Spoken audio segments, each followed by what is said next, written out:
उस आलीशान बंगलो वाली सोसाइटी के सबसे लग्जरी विला के सामने आकर रुकी। कारों के रुकते ही सब लोग नीचे उतरे। लिनफे ने जिज्ञासा से चारों ओर नजर दौड़ाई। अपहरणकर्ताओं के चेहरे पर जरा भी घबराहट नहीं थी, बल्कि वो तो कुछ ज्यादा ही बेफिक्र लग रहे थे। तभी एक छोटे से फ्लैट हेड कट वाले किडनैपर ने उसे धक्का देते हुए गाली दी। क्या घूर रहा है, सीधा आगे चल। आगे बढ़ते हुए लिनफे ने पीछे मुड़कर उस फ्लैट हेड की शक्ल ध्यान से याद कर ली। सब लोग आगे बढ़ते हुए विला के आंगन तक पहुंचे। आंगन में लगभग 40 साल का एक मध्यम आयु का आदमी और 30 साल के आसपास का एक युवक बैठकर चाय पी रहे थे। लिनफे और बाकी लोगों को आते देख दोनों ने कप नीचे रख दिए। भाई, लोग आ गए, लीहोंग आगे बढ़कर बोला। किडनैपरों का मुखिया रुआन युआनहाओ उठकर निंगयू और लिनफे को देखने लगा। उसे संतोष हुआ। फिर उसने कहा, मिस निंगसी, बाहर लाओ। कुछ मिनट बाद निंगयू की दूसरी बहन एक किडनैपर के साथ बाहर आई और लिनफे ने एक झटके में होशिन को पहचान लिया। वाकई निंगयू की बहन है, काफी खूबसूरत। लगता है इन लोगों ने इसे चोट नहीं पहुंचाई, बस थोड़ी थकी हुई लग रही है। घर जाकर आराम कर लेगी तो ठीक हो जाएगी, लिनफे ने मन में सोचा। निंगयू अपनी बहन को देखते ही चिल्लाई, सेकंड सिस्टर। शाओयू, तुम यहां क्यों आई? सामने वाले का मकसद समझ नहीं आया क्या? तुम्हें नहीं आना चाहिए था, निंगजी दुखी होकर बोली। सेकंड सिस्टर, अगर मैं नहीं आती तो आप क्या करती? चिंता मत कीजिए, हम सब सुरक्षित वापस जाएंगे, निंगयू ने खुशी से कहा। उसे अपनी बहन को ठीक देखकर राहत मिली। वो लिन फे पर भरोसा करती थी। रोंगचेंग का नंबर 1 मास्टर, Tier 4 प्रैक्टिशनर। ऐसी ताकत के सामने ये किडनैपर क्या कर लेंगे? घर जाओगे? हाँ हाँ। आसपास खड़े किडनैपर हंसने लगे। हम जा सकते हैं? लिनफे शांत भाव से रुआन युआन हाउ से बोला, जैसे सब कुछ पहले से जानता हो। रुआन युआन हाउ को उसका यह सुकून बिल्कुल पसंद नहीं आया। किडनैपरों का सरदार होने के बावजूद सामने वाला आदमी बिल्कुल नर्वस नहीं था। चारों तरफ घिरे होने के बाद भी नहीं। बॉस हु अभी पहुंचने वाले हैं, उससे पहले इस फालतू मछली को हटाओ, इसे देखने का मन नहीं है, रुन युआन हाउ ने ठंडे स्वर में कहा। चल बेटा, इधर आ। वही फ्लैट हेड कट वाला किडनैपर लिनफे को पकड़ने आगे बढ़ा। 10,000 स्पिरिट स्टोन्स की फिरौती दे चुके हैं तुम्हें, अब तुम लोग वादा तोड़ रहे हो? निंगयू गुस्से में चिल्लाई। हा हा, हमने तो कभी पूरा करने का सोचा ही नहीं था, किडनैपरों ने मजाक उड़ाया। शाओयू, ये सब मेरी वजह से हुआ है, निंगची ने पछतावे से अपनी बहन का हाथ पकड़ा। धड़ाम, एक भारी सी आवाज गूंजी और सारे हंसते किडनैपर खामोश हो गए। वो फ्लैट हेड किडनैपर जो लिनफे को घसीटने आया था, उसकी कलाई लिनफे ने एक झटके से पकड़ ली, उसके हाथ में पकड़ा डैगर छीन लिया और एक जोरदार साइड किक मारी। आदमी कई बार लुढ़कता हुआ गिरा और उठ ही नहीं पाया। साले, हिम्मत कैसे हुई पलटकर मारने की? दूर से लीहोंग ने कमर से डैगर निकालकर लिनफे पर छपट्टा मारा। लिनफे ने एक छटके में निंगयू और निंगसी को पीछे किया और डैगर से लीहोंग का वार रोक लिया। टिंक टिंक टिंक, दोनों हथियार एक दूसरे पर बिजली की तरह टकराए। लीहोंग की डैगर कला बेहद तेज, आम आदमी तो एक वार भी नहीं रोक पाता, लेकिन लिनफे ने हर एक चोट को आसानी से रोक दिया। क्या मेरी आंख धोखा दे रही हैं? ये तो साधारण आदमी है, लीगी के सभी वार कैसे रोक रहा है? एक गंजे लड़के ने हैरानी से कहा। शायद ली जी पूरी ताकत नहीं लगा रहे, देखो बच्चा जैसे तैसे टिक रहा है, ज्यादा देर नहीं चलेगा, लंबे बालों वाले ने कहा। ऊपर से देखने में लिनफे पीछे हटते हुए दबा हुआ दिख रहा था, पर वो जानबूझकर लड़ते लड़ते भीड़ से दूर जा रहा था। उसके मन में सिर्फ एक बात चल रही थी, बॉस हूं, मतलब इनके पीछे कोई और बड़ा आदमी है। मैं अभी जल्दी नहीं करूंगा, जब असली खिलाड़ी आएगा तब एक साथ सबको निपटा दूंगा। निंगयू दूर से लड़ाई देखकर उलझन में पड़ गई। लिनफे बिल्कुल आम इंसान की तरह लड़ रहा था, मगर वो जानती थी उसका कोई कारण जरूर होगा। कुछ मिनट बाद 2 कारें विला में दाखिल हुई। एक बूढ़ा आदमी उतरा, बॉडीगार्ड्स उसे घेरकर रुआन युआन हाउ के पास ले गए। ली होंग, बॉस हु आ गए, अब खेल मत करो, जल्दी इस आदमी को निपटा दो, रुआन युआन हाउ चिल्लाया। बड़े भाई, मैं खेल कहां रहा हूं? ली होंग मन ही मन रो पड़ा। अगर उसकी सेकंड स्टेज मिड लेवल ताकत एक साधारण आदमी को नहीं हरा पाए, तो अपनी इज्जत कैसे बचाएगा? दूर से निंगयू को देखते ही बूढ़े की आंखों में खून उतर आया। यह था सिंगडाओ। कुछ साल पहले न्यू जब रिपोर्टर थी, उसने ब्लिस पिल बेचने वाले रोंगचेंग के एक गैर कानूनी रैकेट का भंडाफोड़ किया था, और उसी में हुशिंगडाओ के दोनों बेटों को जेल हुई और उन्होंने जेल में पीनट्स खा लिए। बेटा दूसरे, आज तुम्हारा बदला मैं ले ही लूंगा। शिंगदाओ ने सुलगती नफरत से कहा। लिन फेई ने उसे देखते ही सोचा, अच्छा, असली मास्टरमाइंड आ गया, तो अब मुझे अभिनय करने की जरूरत नहीं। दूर से ही ली होंग को समझ में आने लगा कि लिन फेई अचानक उसके वार बेहद आसानी से रोक रहा है। ये क्या? इतनी तेजी से सुधार? या मैंने ही पहले पूरी ताकत नहीं लगाई थी? ली होंग ने पूरी साइकिक एनर्जी झोंक दी। ओरा चमका, उसकी ताकत कई गुना बढ़ गई, लेकिन फिर भी उसके हर वार को रोक रहा था। असंभव, एक आम आदमी ऐसा नहीं कर सकता। उसकी लड़ाई की कला मुझसे कमजोर है, पर फिटनेस और इंस्टिंक्ट बहुत ज्यादा है। मैं सेकंड स्टेज मिड लेवल हूं, पूरी साइकिक एनर्जी का इस्तेमाल कर रहा हूं, फिर भी इस पर असर नहीं। कुट गई। उसने तय कर लिया, अब वो पूरी ताकत से लिन फे को मार डालेगा। कुछ कदम पीछे हटकर वह चीखा, बेटा, आज तेरी मौत पक्की है। Ability bounce. अगले ही पल उसकी टांगों की मांसपेशियां समुद्री लहरों की तरह उभरने लगीं। घुटने हल्के से मुड़े और अचानक वह एक जबरदस्त छलांग लगाकर 20 मीटर से भी ज्यादा दूर जा पहुंचा, मानो कोई ताकतवर पिस्सू हवा में उछल गया हो। एक ही झटके में वह लिन फे की निगाहों से ओझल होकर पीछे मौजूद झूले की एलॉय रेलिंग पर जा लैंड हुआ। उसने रेलिंग पकड़कर दिशा बदली, फिर दोनों पैरों से जोरदार किक मारी तो ठोस बड़ी रेलिंग नीचे की ओर धंस गई। उस उछाल की ताकत से वह सीधे लिनफे की तरफ बिजली की तरह झपटा, डैगर हवा चीरता हुआ नीचे गिरता हुआ। यह उसका घातक दांव था। ज्यादातर दुश्मन ऊंची छलांग देखकर ऊपर रखने लगते थे और अगले ही सेकंड ऊपर से सीधे नीचे गिरते हुए उसके वार से एक ही झटके में मर जाते थे। लेकिन आज ली होंग की किस्मत खराब थी, क्योंकि लिनफे ने ऊपर देखा भी नहीं। जैसे ही ली होंग हवा में से नीचे झपटा, लिनफे ने जमीन पर खड़े खड़े वही हरकत की जैसी फुटबॉल खिलाड़ी गोल की ओर उल्टा गोल्डन हुक मारते समय करते हैं। क्या? ली होंग की आंखें फैल गईं। उसका कॉन्फिडेंस हवा हो गया। धराम। लिनफे का जोरदार उल्टा किक उसके सीने पर पड़ी।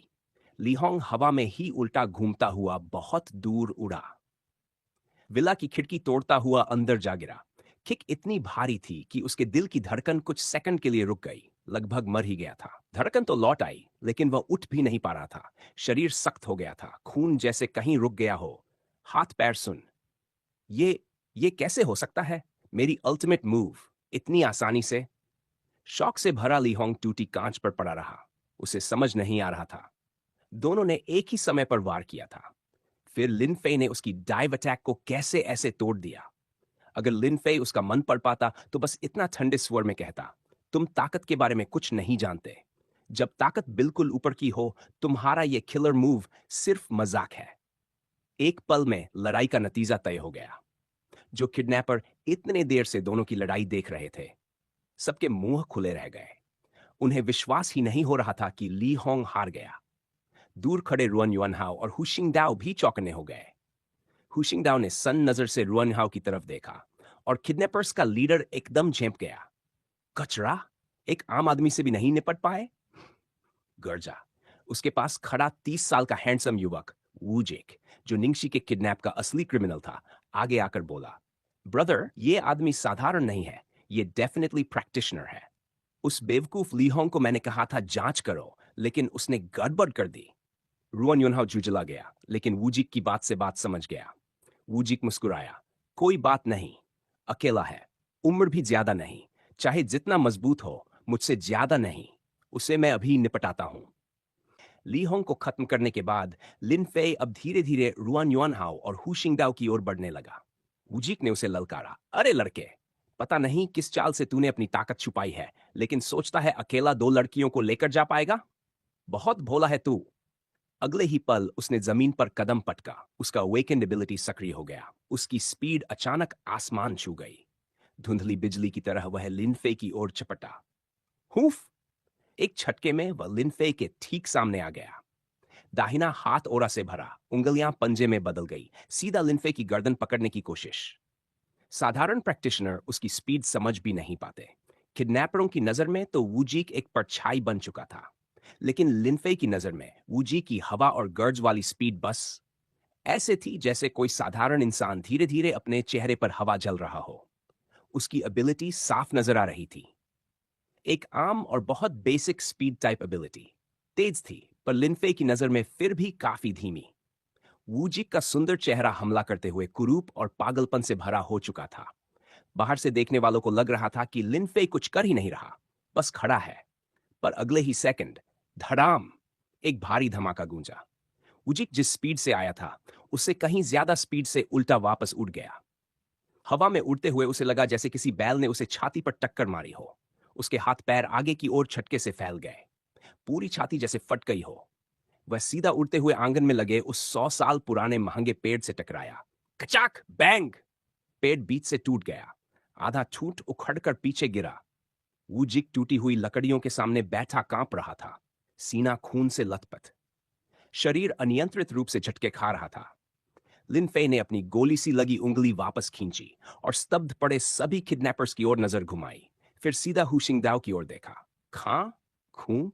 वुजाइक के मुंह से खून और फटे हुए अंदरूनी हिस्से बाहर आए। वह लड़ने लायक नहीं बचा था। स्टेज 3 का प्रैक्टिशनर लिनफे की एक ही क्रिया में खत्म। अब सारे किडनैपर्स समझ चुके थे, स्थिति बेहद बेहद खराब है। वो शिकारी जो एक मासूम मेमने को घेर कर मारने आए थे, अब समझ गए मेमने की खाल के नीचे तो एक भयानक बाघ छिपा था, और वह बाघ भूखा था। जल्दी उन दोनों औरतों को कंट्रोल करो।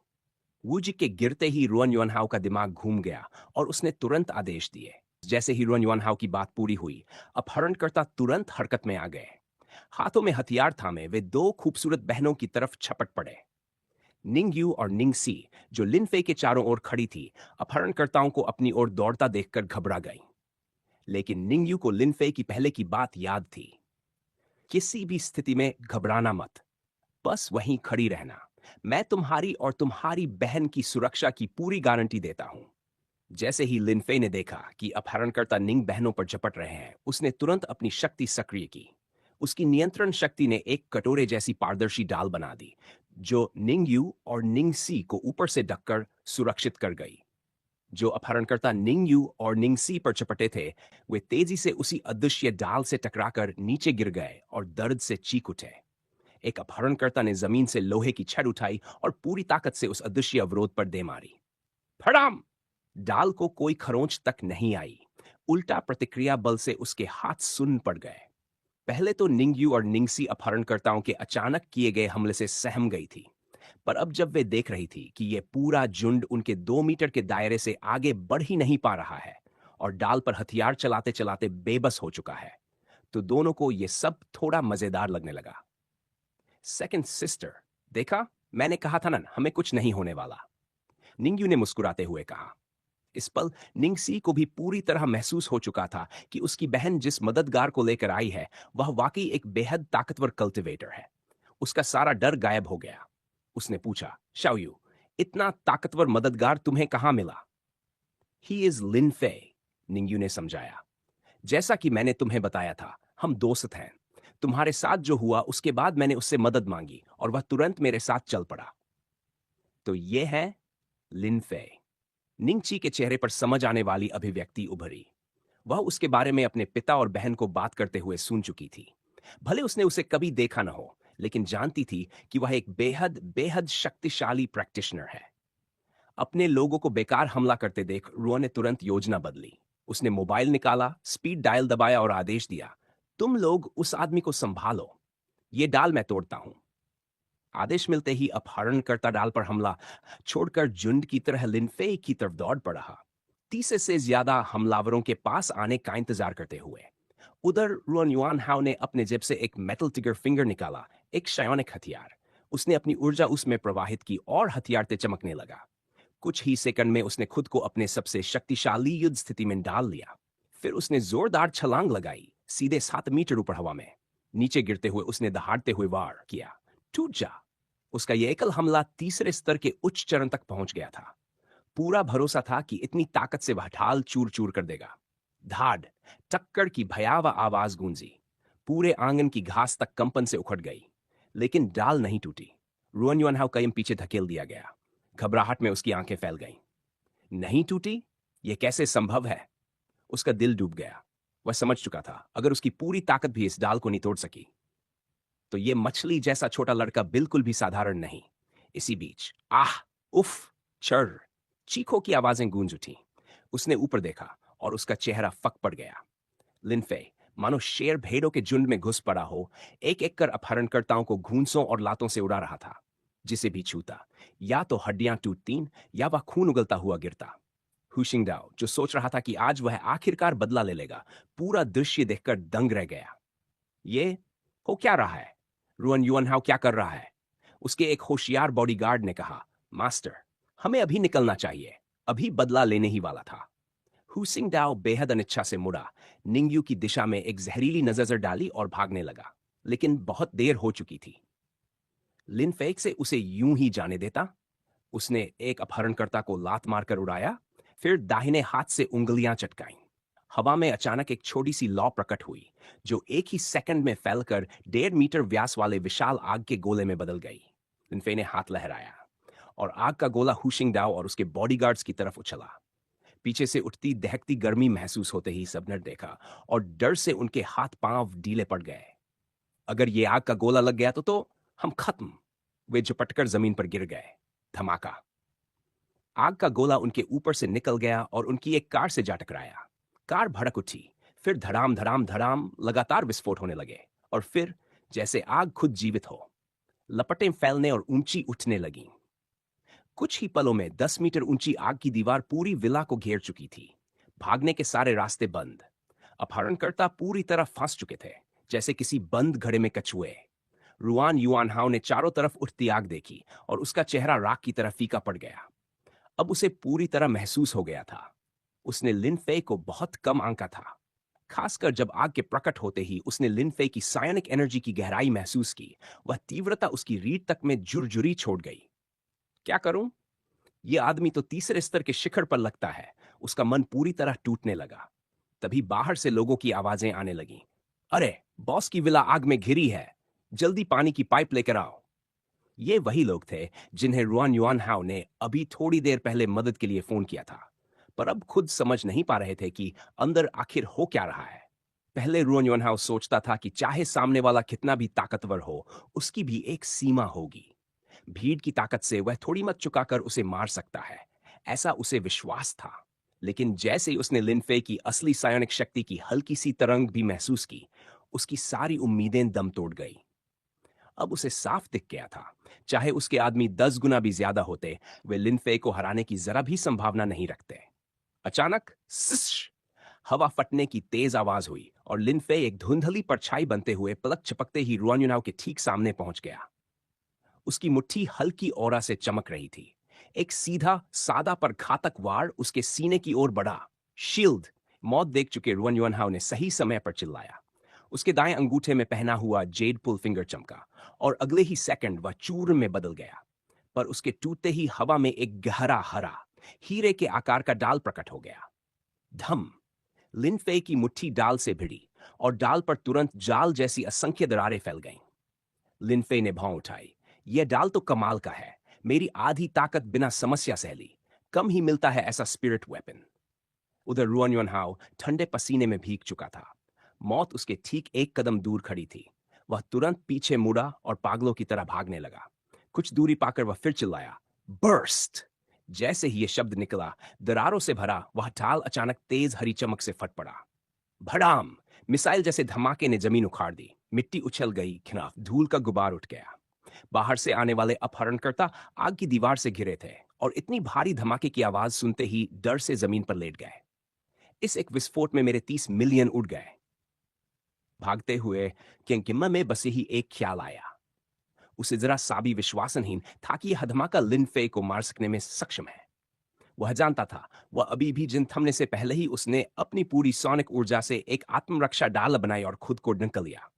फिर वह आग की दीवार की तरफ भागा और बहुत ऊर्जा खर्च करके वह दीवार को चीरता हुआ बाहर निकलने में सफल हुआ। विला के पास का पूरा इलाका तबाह हो चुका था। सभी कंच टूट गए थे। 6-7 मीटर चौड़ा और 1 मीटर गहरागडा बन चुका था। धूल धुआं आसमान में फैला था। भलिंग सुरक्षित थीं, फिर भी धमाके से वे कांप उठीं। वे उसी डर में थीं तभी एक आकृति धुएं को चीरते हुए ऊपर हवा में उभरी, पूरी तरह सुरक्षित। वह अपने आसपास की माइंड बैरियर हटाते हुए बोला, यह स्पिरिट वेपन हमला और रक्षा दोनों कर सकता है, काफी दुर्लभ है। उसे हवा में देखते ही हिंगयू और निंगसाई की जान में जान आई। और फिर एक नया सदमा। क्या यह है रोंगचेंग के सबसे शक्तिशाली प्रैक्टिशनर की शक्ति, ये तो कल्पना से भी परे है। लिन फेई ने उन्हें नीचे देखा और कहा, मैं अभी लौटता हूं, तुम दोनों यहां ही रुको। उसने अगली ही पल अपनी नजर उस दिशा में घुमाई जहां रुआन युआन हाओ भागा था, और वह पल भर में उसकी आभा पहचान गया। लिनफे आगे उड़ चला। आग की दीवार पार करते हुए उसने हाथ छटका, और हुशिंग दाओ तथा बाकी नए आए अपहरणकर्ताओं पर आसमान से दो विशाल हथेलियां तड़क कर गिरी। धड़ाम धड़ाम वे जमीन में धंस गए। कई पसलियां टूटी, खून बहने लगा, और वे सभी वहीं लाचार पड़े रह गए। इन मक्खियों को निपटाकर लिनफे और तेजी से रुआन युआन हाओ का पीछा करने लगा। रुआन युआन हाओ जान लगाकर भाग रहा था। उसे पूरा यकीन था कि वह शायद ही बच सके, लेकिन जीवन की आखिरी उम्मीद छोड़ने को वह तैयार नहीं था। वह दौड़ते दौड़ते सोच रहा था, अगर वह मुझे पकड़ भी ले तो भी मैं बिल्कुल लाचार नहीं हूं। मैं तीसरे स्तर के मध्य से पूर्णता की ओर हूं। अगर मैं अपनी जान दांव पर लगाकर अपनी गुप्त क्षमता इस्तेमाल करूं तो शायद शायद मैं तीसरे स्तर के शिखर वाले बहुतों से बच निकल सकूं। लेकिन उसकी यह सोच हवा में उड़ गई जब पीछे से हवा चीरती आवाज सुनाई दी। लिनफे ने तेजी से पास पहुंचकर कहा, भागना बंद करो। एक सवाल, यह स्पिरिट वेपन कहां से खरीदा? रुआन युआनहाओ ने जवाब नहीं दिया। उसकी आंखों में पागलपन उतर गया। अगर पकड़ा गया तो मेरी लंबी सूची वाले अपराधों के लिए मुझे गोली ही मिलेगी, और अगर बच भी गया तो पूरी जिंदगी जेल। नहीं, मुझे कुछ करना ही होगा। उसने दांत भींचे और जीभ के नीचे छुपाया गया विशेष कैप्सूल निगल लिया। एक पल में उसकी शक्ति तीसरे स्तर के मध्य से तीसरे स्तर के उच्च चरण तक पहुंच गई। उसकी सायोनिक तरंगें दोगुनी हो गई। फिर उसने जेब से 5 सेंटीमीटर के दो मेटल डॉल्स निकाले, जीभ काटी, खून निकाला और दोनों पर लगा दिया। उसका कौशल, लाइफ डॉल, अपनी जीवन शक्ति की कीमत चुकाकर इन गुड़ियों को कुछ समय के लिए उतनी ही शक्ति देना। जैसे ही यह शक्ति सक्रिय हुई, रुआन युआनहाओ के बाल सफेद होने लगे। आंखों के किनारे गहरी झुर्रियां उभर आईं। चेहरा बूढ़ा पड़ गया, जैसे 20 साल एक ही पल में उससे छिन गए हों। उसने दोनों गुड़ियों को पीछे फेंक दिया। वे पल भर में सुनहरे प्रकाश से नहाई और हवा में लहराते लहराते 5 मीटर ऊंचे दो विशालकाय धातु दानव बनकर लिनफे के सामने खड़े हो गए। रोरर! उनकी गर्जना जमीन हिला देने वाली थी। कमजोर प्रैक्टिशनर तो वहीं बेहोश हो जाए। उसे रोक कर रखना, मारने का आदेश नहीं, क्योंकि वह जानता था कि इतना शक्तिशाली दुश्मन इन्हें तोड़कर ही रख देगा। उसे सिर्फ कुछ सेकंड चाहिए थे भागने के लिए, और इन दो लाइव डॉल्स से उसे इतना समय मिल सकता था। यह एबिलिटी काफी इंटरेस्टिंग है, और इसे यूज करने की कॉस्ट तो मेरी लाइफ पर पड़ती है। रुकाए गए लिनफे ने हल्का सा सिर हिलाया, चेहरा आश्चर्य से भरा हुआ। दो मेटल डॉल्स बिल्कुल स्थिर खड़े थे, उनकी नजरें लिनफे पर टिकी थी। जैसे ही लिनफे ने एक हल्का सा कदम आगे बढ़ाया, काले पैटर्न वाला मेटल डॉल अचानक उसकी तरफ झपटा। वह मेटल फिगर कुछ ही पलों में लिनफे तक पहुंच गया और अपनी मुट्ठी से हमला कर दिया। उसकी मूवमेंट्स थोड़ी स्लो थी। पावर तीसरे लेवल हाई लेवल जितनी थी, लेकिन एक human third level high level practitioner से अभी भी काफी पीछे। लिनफे ने बड़ी आसानी से उस मेटल डॉल के हमले को डॉज कर लिया और मन ही मन उसकी ताकत की एक छोटी सी इवैल्यूएशन दे दी। क्रैक! लिनफे भले ही हमले से बच गया, लेकिन नीचे का पत्थर का फर्श इतना लकी नहीं था। मेटल डॉल की मुट्ठी जमीन पर पड़ी और सीधा दर्जनों स्क्वायर मीटर्स की सड़क टूटकर बिखर गई। डिस्ट्रक्टिव पावर बुरी नहीं, शायद इसके बॉडी मटेरियल की वजह से। लिनफे ने कॉमली कहा। दो मेटल डॉल्स ने लिनफे को घेरे में ले लिया, और जैसे ही लिनफे फिर से मूव करने वाला था, इस बार दोनों मेटल डॉल्स ने एक साथ अटैक शुरू कर दिया। उन्होंने अपनी हथेलियां लिनफे की ओर की, और उनके शरीर तेजी से चमक उठे। दोनों विशाल मेटल पाम्स में बिजली चमकने लगी। क्रैकिंग! एक वाइल्ड हरिकेन सा हवा का तूफान उनके चारों ओर बहा, और अगले ही पल उनकी हथेलियों से एक भारी थंडरबोल्ट लिनफे की ओर फट पड़ा। ओह, तो इन मेटल डॉल्स के पास अपनी एबिलिटीज भी हैं। यह सोचते ही लिनफे उस डिस्ट्रक्टिव एबिलिटी में घिर गया। बूम! बूम! एक्सप्लोजन्स इतने ज्यादा पावरफुल थे कि धूल, पत्थर और हर चीज हवा में उड़कर बाहर की ओर लुटने लगी। आसपास के पेड़ और झाड़ियां भी ब्लास्ट की दिशा में झुक गई। मैंने थर्ड लेवल हाई लेवल पर ब्रेक थ्रू किया, तो एबिलिटीज की पावर इतनी बढ़ गई। भागता हुआ रुआन युआनहाओ यह तेज धमाका सुनकर रुक गया। उसे खुद भी उम्मीद नहीं थी कि दो मेटल फिगर्स का जॉइंट अटैक इतना ज्यादा डिस्ट्रक्टिव होगा। वह बेवकूफ नहीं था। असल में हर बार ये एबिलिटी यूज करने पर उसकी लाइफ का हिस्सा खर्च होता था। पहले वो इसे ज्यादा इस्तेमाल करता ही नहीं था। और जब कभी मजबूरी में यूज किया भी तो सिर्फ एक मेटल डॉल पर एबिलिटी लगाई थी, दो पर एक साथ कभी नहीं। इसलिए यह पहली बार था जब उसने दो मेटल डॉल्स की कंबाइंड एबिलिटी की असली शक्ति देखी। कुछ सेकंड बाद हवा शांत होने लगी। मेटल डॉल्स ने धीरे धीरे अपनी हथेलियां नीचे की और एक्सप्लोजन के सेंटर में किसी भी लाइफ साइन को महसूस करने लगे। लेकिन वहां एक्सप्लोसिव सेंटर में छोटे छोटे फ्लेम क्लस्टर्स चमक रहे थे, और अगले ही पल वे उड़कर एक जगह इकट्ठा हुए और आग से एक मानव आकृति उभर आई। डैम, मैं जानता था यह आदमी आसान नहीं होगा।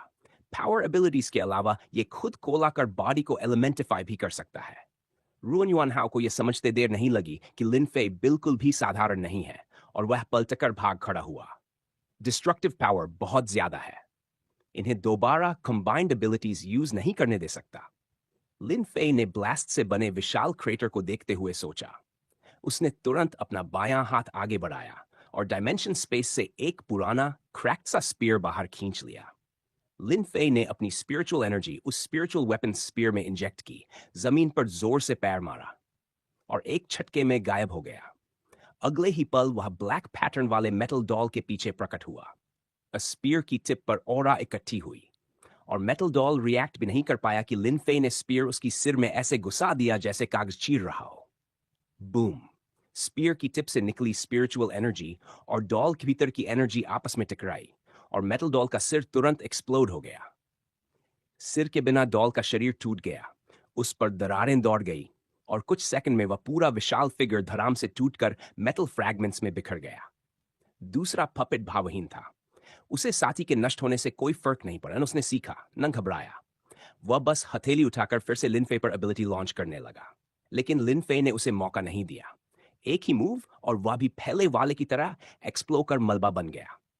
जब दोनों मेटल डॉल्स खत्म हुए, दूर भाग रहा रुआन युआन हाओ अचानक कांपा और वाह करते हुए खून उगल दिया। उसका चेहरा मुरझा गया। दोनों डॉल्स 1 मिनट से भी कम में खत्म। इसका मतलब मेरी 20 साल की लाइफ एक झटके में चली गई। वह टूट चुका था। एक बार एबिलिटी एक्टिवेट करने पर हर पेयर ऑफ मेटल डॉल्स उसके लाइफ के 10 साल खा लेते थे। एबिलिटी कंटिन्यूअसली यूज होने पर हर 3 मिनट में 1 साल लाइफ कम हो जाती। हाँ, वह एबिलिटी बीच में कैंसिल कर सकता था और बाकी लाइफ वापस ले सकता था, लेकिन सिर्फ तभी जब मेटल डॉल्स उसे खत्म होने से पहले वह एबिलिटी कैंसिल कर दे। उसका प्लान था कि वह लिन फे को डॉल्स से बिजी रखकर भाग जाएगा और बीच में एबिलिटी कैंसिल कर देगा। लेकिन उसे क्या पता था कि लिन फे के सामने उसके मेटल पपेट्स 1 मिनट भी नहीं टिकेंगे। 1 मिनट में 20 साल की लाइफ चली गई। इससे बड़ा दुर्भाग्य और क्या होगा? वो फिर वही हवा चीरती आवाज, और रुआन युनहाओ के दिल में दहशत भर गई। अगले ही पल उसे महसूस हुआ जैसे कोई विशाल अदृश्य हाथ उसे पकड़ने आ रहा हो। वह उछलकर ऊपर गया, कमर से एक प्लम शेप्ड डार्ट निकाला और पीछे की ओर फेंक दिया। लेकिन जब उसने पीछे देखा, डिंग! लिन फे हवा में तैरते हुए उस डार्ट को 2 उंगलियों से पकड़ चुका था, और फिर उंगली से हल्का फ्लिक, डार्ट सीधा रुआनहाओ की तरफ दागा गया। पफ! थके हारे और स्पिरिचुअल एनर्जी विहीन रुआन युनहाओ पर डार्ट सीधा लगा। हिस! डार्ट में लगी पैरालिसिस मेडिसिन असर करने लगी। उसके हाथ पैर कमजोर होने लगे। फिर भी वह हार मानने को तैयार नहीं था। उसने अपनी ही होंठ और जीभ को काटकर दर्द के सहारे खुद को जगाए रखने की कोशिश की। लेकिन सब बेकार था, क्योंकि लिन फे की 9 पावर्ड विशाल अदृश्य पाम ने उसे एक खिलौने की तरह हवा में ही पकड़ लिया। रुआन युनहाओ चाहे जितना तड़पता रहा, लिन फे की पकड़ से बाहर निकलना उसके लिए नामुमकिन था।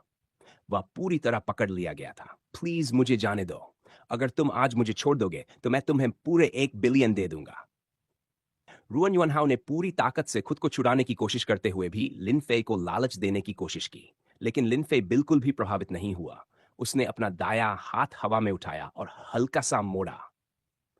कुछ ही कड़क कड़क जैसी आवाजें आई, और रुआन युनहाओ को लगा उसके पूरे शरीर की हड्डियां जैसे टूटी जा रही हों। दर्द इतना तेज था कि उसके माथे पर पसीना छलक पड़ा। रुको, छोड़ दो, मर जाऊंगा। मैं सरेंडर करता हूं, अब बिल्कुल रेजिस्ट नहीं करूंगा, वह दहाड़ते हुए बोला। लिन फे ने हाथ का इशारा पलटा और रुआन युनहाओ को उल्टा टांग दिया। फिर एक झटके में उसे नीचे जमीन पर दे मारा। आह! रुआनहाओ की चीख हवा में घुल गई। उसने पूरी बची खुची स्पिरिचुअल एनर्जी अपने शरीर के चारों ओर लगा दी ताकि इम्पैक्ट को झेल सके। धड़ाम! तेज टक्कर से जमीन का आधा मीटर गहरा छोटा गड्ढा बन गया। रुआन युअनहाओ प्याज की तरह उल्टा धंस गया। उसकी ओरा एकदम फीकी पड़कर बुझ गई। उसकी सारी स्पिरिचुअल पावर खत्म हो चुकी थी। मैटर खत्म। लिनफे हवा में उड़ा, नीचे हाथ बढ़ाकर गड्ढे से बेहोश। रुआन युअनहाओ को पकड़ा और उसे लेकर फिर उसी पुरानी विला वाली जगह की ओर उड़ गया। ओह! आद!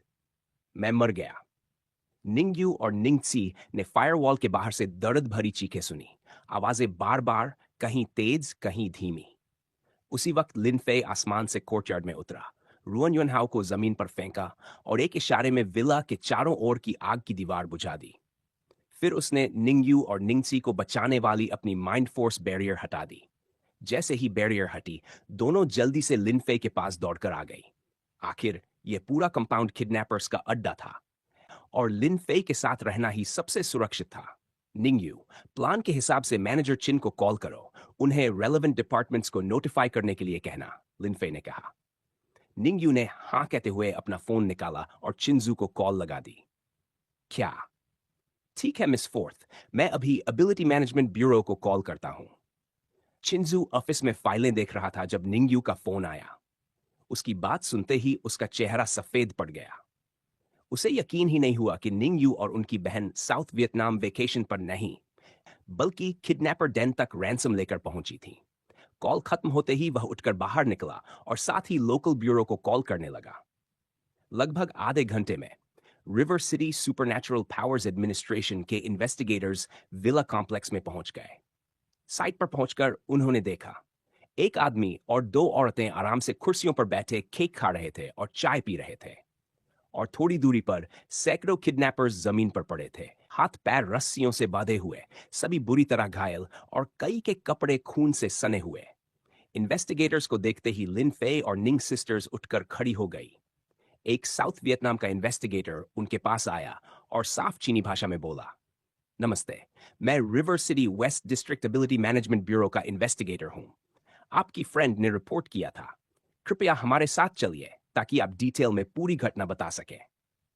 इसके बाद लिनफे और दोनों बहनें उनके साथ ब्यूरो चली गई। बीच में ही चिंजू भी होटल से तेजी से ब्यूरो पहुंच गया। पूरी घटना बिल्कुल साफ थी। पैसा मिलने के बाद भी किडनैपर्स का कोई भी बहाना बेकार था। जब सब कुछ साफ हो गया, निंगयू ने हल्की सी मुस्कान में कड़वाहट महसूस की। मैंने कभी नहीं सोचा था कि मेरी बहन को इसलिए किडनैप किया गया, क्योंकि मैंने कई साल पहले वो न्यूज एक्सपोज की थी। शाओयू, इसे दिल से मत लगाना। निंगसी तुरंत बोली, तुमने बिल्कुल सही किया था। अगर मैं होती तो मैं भी इसे एक्सपोज करती। ट्रांसक्रिप्ट पूरा करने के बाद जब लिनफे और बहनें ब्यूरो से बाहर आए, एक बड़ा समूह अंदर की ओर जा रहा था। दोनों ग्रुप्स एक दूसरे को क्रॉस करते हुए गुजरे। उस भीड़ के बीच में हु जेनशिंग था, लेकिन चलते चलते उसका कदम अचानक रुक गया। उसकी निगाह निंग यू पर टिक गई और उसके दिमाग में सारी कड़ियां एक निशाने पर क्लिक कर गई। यह चाइनीज फीमेल रिपोर्टर। अभी आधे घंटे पहले उसे एबिलिटी ब्यूरो से कॉल आया था कि उसके पिता और सिक्योरिटी टीम किडनैपिंग केस में फंसे हैं। यह सुनकर वह हक्का बक्का रह गया था और तुरंत मीटिंग छोड़कर भागा था। अब निंगयू देखकर उसने पूरी सच्चाई समझ ली। डैड, आपने ये क्या कर दिया? बदला लेने के लिए इतनी एक्सट्रीम हरकत? मिस्टर लिन, अगर आप नन होते तो मैं आज बच नहीं पाती। Thank you. निंगसी ने फिर से लिनफे का धन्यवाद किया। लिनफे मुस्कुराया। थैंक यू की जरूरत नहीं, निंगयू मेरी फ्रेंड है। मैनेजर चिन, रिवर सिटी में कोई स्पेशल रेस्टोरेंट है?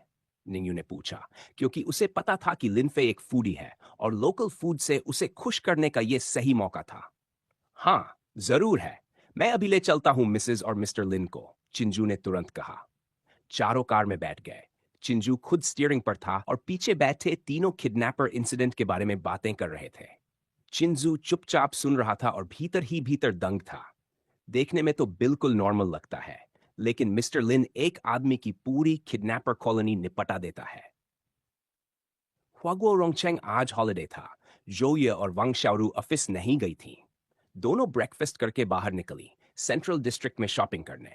अक्सर वे शॉपिंग पर जाती तो चाहे लिन फे आए या ना आए, उसे जरूर पूछती थी। लेकिन इस बार दोनों ने लिन फे को कॉल नहीं किया। क्योंकि इस बार वे लिनफे के बर्थडे के लिए गिफ्ट खरीदने निकली थीं।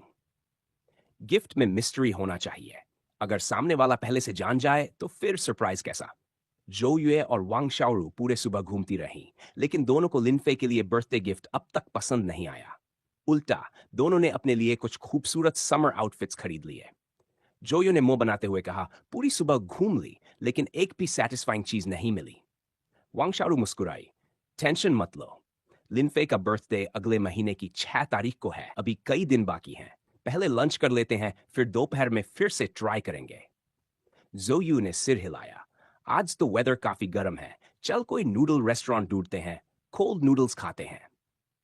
फिर दोनों ने मोबाइल से near by noodle restaurant search किए और रिव्यूज देखकर एक अच्छी जगह चुनकर लंच करने पहुंच गई।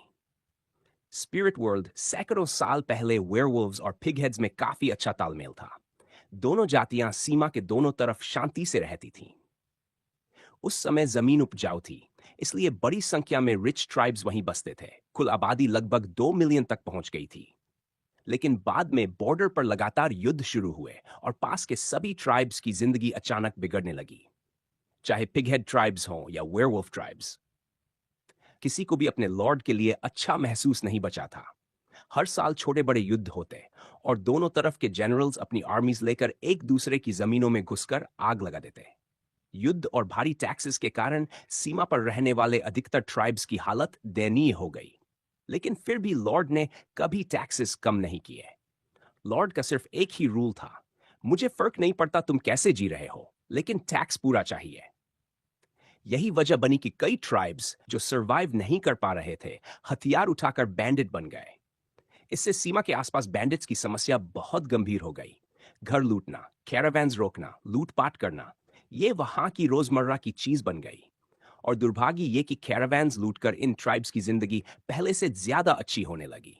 धीरे धीरे और भी ट्राइब्स अपने घर छोड़कर पहाड़ों में जाकर बैंडिट बनने लगे। इससे बॉर्डर एरिया और भी अव्यवस्थित बन गया और लोकल मिलिट्री सिटीज के जनरल्स भी परेशान हो चुके थे। सदियों तक ये ख्यास चलता रहा और अंत में लोग उसी ख्यास में जीना सीख गए। पिगहेड लॉर्ड जूटोंग की टेरिटरी में सीमा से लगभग 100 किलोमीटर दूर एक विशाल पहाड़ी श्रृंखला है। इसी पहाड़ी पर एक बहुत बड़ा बैंडिट स्टॉकेड बना है। घने अंधेरे में जगह जगह जलती मशालें चमक रही थी। यह स्टॉकेड इतनी स्ट्रेटेजिक जगह बना था कि इसे जीतना लगभग असंभव था।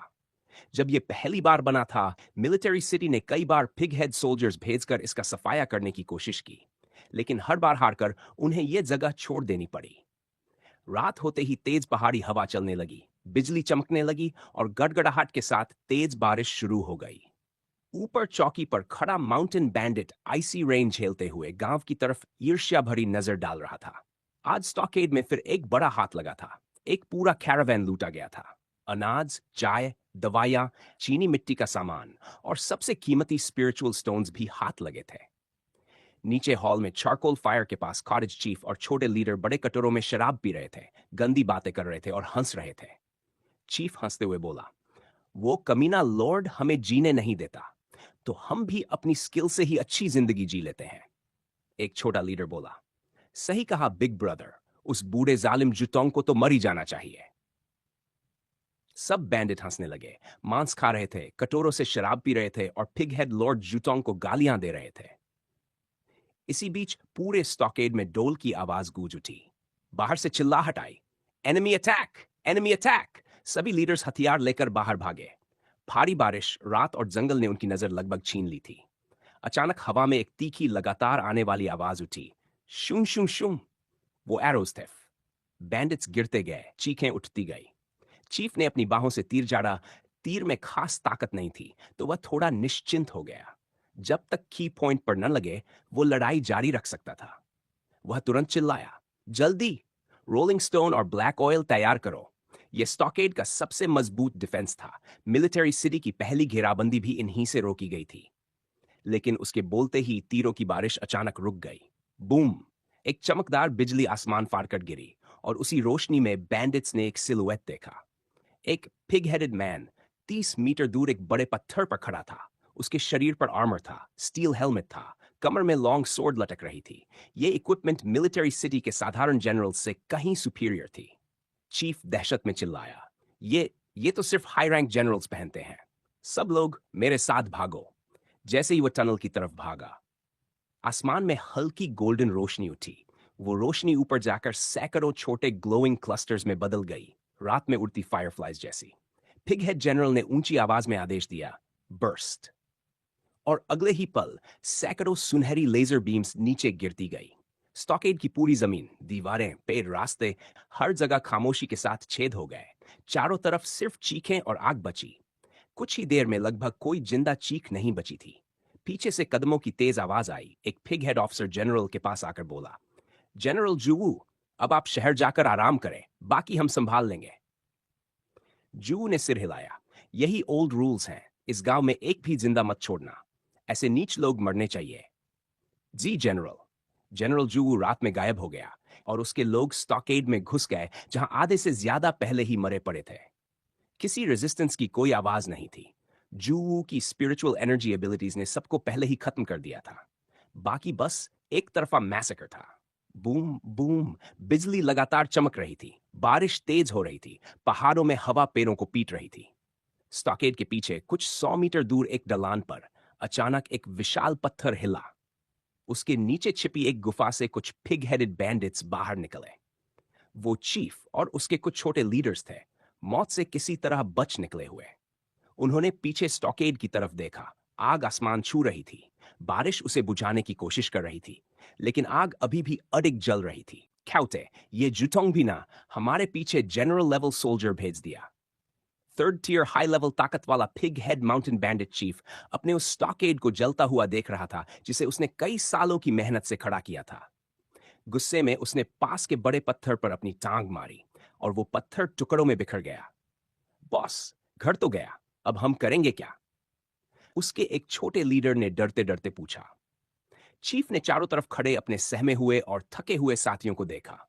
उसने अपना गुस्सा दबाया और भारी आवाज में बोला, पहले कहीं बारिश से बचने का ठिकाना ढूंढते हैं। एक रात आराम करेंगे, फिर सुबह शेटू माउंटेन की तरफ निकलते हैं। वहीं जाकर नया ठिकाना बनाएंगे। रात गहरा चुकी थी। मूसलाधार बारिश और हुला ला की आवाज जैसे पूरी दुनिया को ठंडा और सुनसान बना रही हो। सैकड़ों किलोमीटर तक अधिकार रखने वाली मिलिट्री सिटी में इनोटेक चर्चा भवन में खड़ा एक विशाल नक्शे को देख रहा था। नक्शे पर कई रेड मार्कर्स थे। हर एक एक माउंटेन बैंडिट स्टॉकेड को दिखाता था। लगभग 95% मार्कर्स क्रॉस किए हुए थे। मतलब साफ था, लगभग सारे बैंडिट साफ कर दिए गए थे। ठक ठक ठक, दरवाजे पर दस्तक हुई। अंदर आओ, कर्क। दरवाजा खुला और एक पिग हेड कमांडर अंदर आया। वही कमांडर जिसने रात को स्टॉकेड पूरी तरह खत्म किया था। जनरल, स्टॉकेड साफ कर दिया गया है। उसने सलामी दी। बहुत बढ़िया, इन दिनों तुमने काफी मेहनत की है, जू बोला। कमांडर ने सीना तानकर कहा, मेहनत कैसी, लॉर्ड का आदेश ही हमारी इच्छा है। जू ने बैठने का इशारा किया और बोला, तुम जानते ही हो हम इतने बड़े पैमाने पर बॉर्डर के आसपास के बैंडिट्स को क्यों खत्म कर रहे हैं। अब लगभग सब साफ हो चुके हैं। मतलब समय आ गया है डॉल्फिन सिटी लौटने का, जहां असली युद्ध शुरू होगा। कमांडर की आंखों में चमक आ गई। जनरल, आखिर हमारा बंद सा पड़ा समय खत्म होने वाला है। इस बार हम उन्हें दिखा देंगे असली ताकत क्या होती है। इस बार पिग हेड लॉर्ड जुटोंग ने बॉर्डर एरिया साफ करने के लिए कई जनरल्स भेजे थे। आने वाला युद्ध बड़ा था और किसी भी इंस्टेबिलिटी को पीछे छोड़ना मंजूर नहीं था। अगली सुबह पूरी रात की बारिश आखिर रुक गई थी। लंबी सड़क धूसर आकाश के नीचे दूर तक फैली थी। दोनों तरफ काली मिट्टी के खेत और दूर पहाड़ों की परतें दिखाई दे रही थीं। सूरज थोड़ा ही उगा था। रात की ठंड अब भी हवा में घुली थी। करीब 30 लोगों का ऐवान कीचड़ भरी सड़क पर धीरे धीरे चल रहा था। थोड़ी दूरी पर उसी पिग हेड बैंड चीफ जूबोल्ड और उसके बचे हुए 12-13 साथी घास में छिपे बैठे थे, कैरावान को 100 मीटर दूर से घूरते हुए। एक छोटा लीडर झुककर बोला, बॉस, मैंने अपनी एबिलिटी से जांच लिया है। ये वेयरवुल्फ कैरावान काफी स्ट्रांग है। एक third tier high level guard, 2 third tier early stage guard और बाकी सेकंड टियर। जूबोल्ड ने झुंझलाकर कहा, हद है किस्मत की भी। हम तो बस थोड़ा सामान लेकर शेटो माउंटेन भागना चाहते थे, लेकिन लगता है अब ये भी नहीं हो पाएगा। वो सब हटने ही वाले थे कि एक दहाड़ गूंजी। कौन छिपा है घास में? वेयरवुल्फ कैरावान के सबसे आगे वाले third tier high stage guard को अचानक कुछ सेंस्ड हुआ। वह घोड़े से उछला और दाएं हाथ की हथेली से घास के उस हिस्से पर वार किया जहां जू बोल्ड और उसके साथी छिपे थे। तेज हवा शूं की आवाज के साथ उड़ी। शा! घास में छिपे बैंडिट्स छत से उछलकर बाहर कूदे। धड़ाम! कीचड़ उड़ा। जहां वो पहले लेटे थे वहां गहरा गड्ढा बन गया। पूरे वेयरवुल्फ कैरावन ने तुरंत हथियार निकाल लिए। हवा में एकदम जमाव, जैसे अभी युद्ध फूट पड़ेगा। जूबोल चिल्लाया, वेयरवुल्फ, हमारा तुमसे कोई झगड़ा नहीं। तुमने हम पर हमला क्यों किया? वेयरवुल्फ लीडर ठाका मारकर बोला, कोई झगड़ा नहीं। अरे तुम ही तो घास में छिपकर हमला करने की तैयारी कर रहे थे। मैंने पहले पहचान लिया और अब तुम उल्टा हम पर आरोप लगा रहे हो। पिग हेड टेरिटोरी के माउंटेन बैंडिट्स सच में बिना शर्म के होते हैं। जूबोल तुरंत बोला, हम माउंटेन बैंडिट्स नहीं हैं, हम आसपास के ट्राइब्स के हंटर्स हैं। एग्जॉटिक एनिमल्स हंट करने निकले हैं। वेयरवुल्फ लीडर ठठाकर हंसा। जूबोल्ड, इतने साल बाद भी तू इतना शेमलेस ही है। जूबोल्ड का मुंह खुल गया। तू तू मुझे जानता है? उसने पीछे हाथ से इशारा किया कि हालात बिगड़े तो सब अलग अलग भाग जाए। वेयरवुल्फ लीडर मुस्कुराया। भूल गया? 10 साल पहले बेटू माउंटेन पर तू और मेरा बड़ा भाई एक ही कैरावान को लूटना चाहते थे। फिर हमने साथ मिलकर काम किया था। जू बोल्ड की आंखों में पहचान चमकी। ओह, तू लैंग जिलियन का छोटा भाई है? हाँ, मेरा नाम लैंग जिमिन है। वह हंसते हुए बोला, उस रेड के बाद हमने एक साथ सेलिब्रेशन भी की थी। अब याद आया? जू बोल्ड मुस्कुराया। हाँ हाँ, उस समय तेरी कल्टीवेशन मुझसे कम थी और अब देख, तू तो मुझ के बराबर पहुंच गया। लैंग जिमिन ने कंधे उचका दिए। कई सालों से हार्वेस्ट बढ़िया रही है, ट्रेनिंग रिसोर्सेस खूब मिले, तो ताकत खुद ही बढ़ गई। जूबोल्ड ने आहा भरी। हमारी तरफ तो हालात उल्टे ही होते जा रहे हैं। लैंगजिमिन ने उनकी हालत सुन ली, फिर अपने साथियों को आदेश दिया कि ट्रक से खाना निकालकर पिग हेड्स को दे दिया जाए। डॉल्फिन सिटी और वुल्फ सिटी भले ही दुश्मन हो, लेकिन बॉर्डर पर रहने वाले पिग हेड्स और वेयरवुल्व्स में हमेशा दोस्ती रही है। जब मिलते हैं तो बोल चाल कर लेते हैं, और अगर कोई मुसीबत में हो तो मदद भी कर देते हैं। आखिर दोनों एक ही जैसी जुल्म और जिल्लत झेलते आए हैं, जैसे एक ही दुनिया के ठुकराए हुए लोग। जू बोल्ड ने गरम गरम बारबेक्यू खाकर पूछा, लैंग जिमिन, तुम माउंटेन बैंडिट नहीं हो? फिर ये कैरावैन? क्या तुम लोग अब व्यापारी बन गए हो? हमने कोई कारोबार नहीं बदला है। व्यापार तो बस हमारा एक छोटा सा साइड वर्क है। 5 साल पहले हमारे स्टॉकएड को एक ब्लैक हार्टेड बिजनेसमैन ने जबरदस्ती बेहद कम दाम पर खरीद लिया था। उसके बाद सब लोग बैठकर बातें करने लगे और अंत में यह तय हुआ कि खुद का एक कैरावैन बनाकर सामान बेचना चाहिए। नतीजा अच्छा निकला और कैरावैन धीरे धीरे बढ़ता चला गया।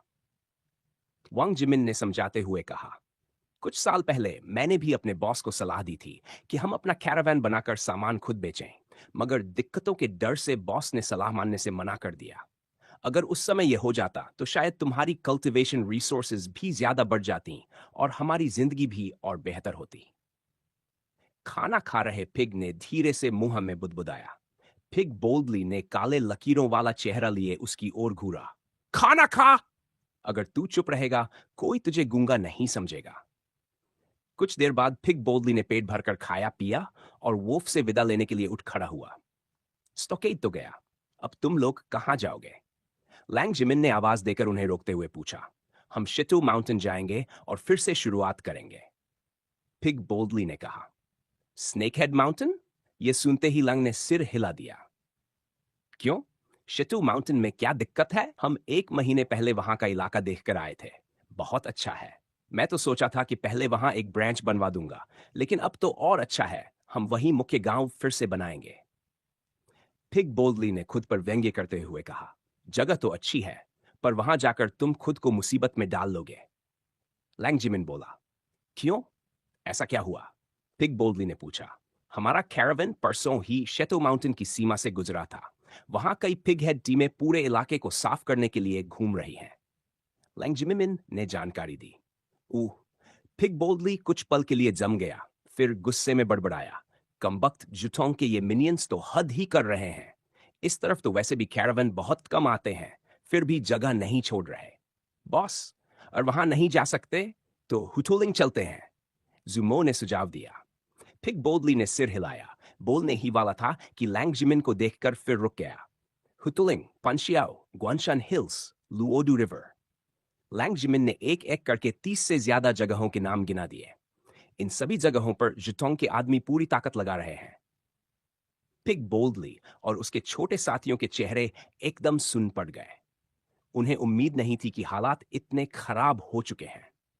आखिर ये जुटोंग कर क्या रहा है? अचानक इतनी ताकत क्यों भेज रहा है हमें घेरने के लिए? क्या वो हमें जिंदा नहीं छोड़ना चाहता? पिग बोल्डली ने हताश होकर खुद से कहा। छोटे बैंडिट लीडर्स भी ये सुनकर निराश होने लगे। जब किसी ट्राइब से निकलकर वे माउंटेन बैंडिट बने थे, उसी पल उनकी पुरानी पहचान मिट चुकी थी। अब वापस लौटना चाहें तो पुराना ट्राइब उन्हें स्वीकार नहीं करेगा। किसी और ट्राइब में जाएं तो बाहर वाले के तौर पर आएंगे, वहां भी जगह नहीं मिलेगी। और अगर माउंटेन बैंडिट रहना चाहें, अब तो हालात इतने बुरे हैं कि बस मौत का रास्ता ही बचा है। यह रास्ता तो उसी दिन बंद हो गया था जिस दिन उन्होंने बैंडिट बनना चुना था। भाई, सच में मैं डॉल्फिन सिटी में कारोबार करने का सही समय लेकर आया हूं। लैंग जिमिन की आंखों में चमक आई। उसने पिग बोल्डली की ओर देखकर मुस्कुराते हुए कहा, पिग बोल्डली, अब तुम्हारे पास जाने को कोई जगह नहीं बची है। क्यों न कुछ समय के लिए हमारे कैरावन में शामिल हो जाओ। जब हालात शांत हो जाएंगे, तब फिर से किसी जगह अपना कॉटेज बना लेना। पिग बोल्डली ने थोड़ी सोच के बाद सिर हिलाया। ठीक है, तुम्हें तकलीफ दूंगा। ये तो पिग बोल्डली के एलीट है। अगर इस मौके पर इन्हें जोड़ लिया जाए तो हमारे कॉटेज की ताकत जरूर बढ़ जाएगी। लैंग जिमिन ने हाथ हिलाकर कहा, पिग बोल्डली, हमसे कोई झिझक मत रखना। दुश्मन हमारा भी वही है, तुम्हारी मदद करना हमारा फर्ज है। इसके बाद लैंग जिमिन ने अपनी छाती से एक आयताकार पहचान पट्टी निकाली। यह व्यापारी की पहचान भी थी और एक स्पिरिचुअल टूल भी। उसने उसमें स्पिरिचुअल एनर्जी डाली और उपकरण सक्रिय होते ही सबके सामने एक लाइट कर्टन उभर आया। पिग बोल्डली सामने खड़ा हुआ और डेटा रिकॉर्ड होते ही वे आधिकारिक रूप से लैंग जिमिन के कैरावन के गार्ड्स बन गए। सूरज धीरे धीरे ऊपर उठ रहा था। वेयरवुल्व्स और पिग हेड से बना कैरावन डॉल्फिन सिटी की दिशा में बढ़ता जा रहा था। रास्ते में वे मिलिट्री सिटीज और ट्राइब से गुजरे और लगातार व्यापार करते रहे। लैंग जिमिन की कैरावन इतनी मजबूत थी कि कई छोटे कैरावन्स रास्ते में उनसे जुड़ने लगे, जिन्हें उसने खुशी खुशी स्वीकार कर लिया। कुछ दिनों बाद 500 से ज्यादा लोगों वाला एक विशाल कैरावन सड़क पर दिखाई दे रहा था। लैंग जिमिन और पिग बोल्डली सबसे आगे घोड़े पर सवार थे। पिग बोल्डली ने पिछले कई दिनों से मन में अटका सवाल पूछा, वुल्फ जिमिन, तुमने इन छोटे कैरावन्स को साथ लेकर हमारी रफ्तार बहुत धीमी कर दी है। उन्होंने कुछ स्पिरिचुअल स्टोन्स दिए हैं, लेकिन हमारी सुरक्षा के बदले वे कतई काफी नहीं। फिर भी तुम ऐसा क्यों कर रहे हो? वुल्फ जिमिन मुस्कुराया और धीरे से बोला, पिग बोल्डली, मुझे उनके स्पिरिचुअल स्टोन्स में कोई दिलचस्पी नहीं। मुझे तो उनकी भविष्य की गुड्स चाहिए। मैंने उनसे कह दिया है कि मैं दोनों टेरिटोरीज के बीच अक्सर आता जाता हूं। अगर उन्हें कभी वुल्फ सिटी आकर व्यापार करना हो तो संभव है कि रास्ते में मुझे ढूंढें और साथ चलना चाहें। और जब वह समय आएगा, तब तुम और तुम्हारा बड़ा भाई जब चाहो उनका सारा माल तुम्हारा हो जाएगा। क्लेवर, बहुत क्लेवर। तुम वाकई कमाल हो। पिग बोल्डली ने प्रशंसा की। अरे नहीं, ये सब मेरे बड़े भाई की बनाई हुई स्ट्रैटेजीज हैं। मैं तो बस उन्हें लागू करता हूं। लैंग जिमिन ने विनम्रता से कहा, जब मैं फिर से उठ खड़ा होऊंगा, मैं भी वुल्फ जिमिन की तरह अपनी ताकत बढ़ाना सीखूंगा। पिग बोल्डली ने मन ही मन सोचा। असल में लैंग जिमिन अभी भी पिग बोल्डली को सारी सच्चाई नहीं बता रहा था। वह दुनिया भर के कैरावन्स को साथ जोड़ने का असली मकसद इंफॉर्मेशन इकट्ठा करना था। कई बार तो कोई एक इंटेलिजेंस पूरे कैरावान के माल से भी ज्यादा कीमती होती है। पिछले साल तो उसने एक खबर दोनों बॉर्डर जनरल्स को बेचकर ढेर सारे स्पिरिचुअल स्टोन्स कमा लिए थे। इस बार कैरावान ने पूरे बॉर्डर के मिलिट्री सिटीज और अंदरूनी बड़े ट्राइब्स का चक्कर लगाया। लैंग जिमिन ने महसूस किया कि डॉल्फिन सिटी में इस समय भर्ती और मोबिलाइजेशन असामान्य रूप से तेज चल रही है। उसने डॉल्फिन सिटी की दिशा में देखते हुए खुद से कहा, लॉर्ड जुटोंग, ये तो बहुत बड़ी तैयारी है। डॉल्फिन सिटी पहुंचकर सारी जानकारी वुल्फ सिटी के इंटेलिजेंस एजेंट को बेचूंगा। इस बार फिर बड़ी कमाई होगी।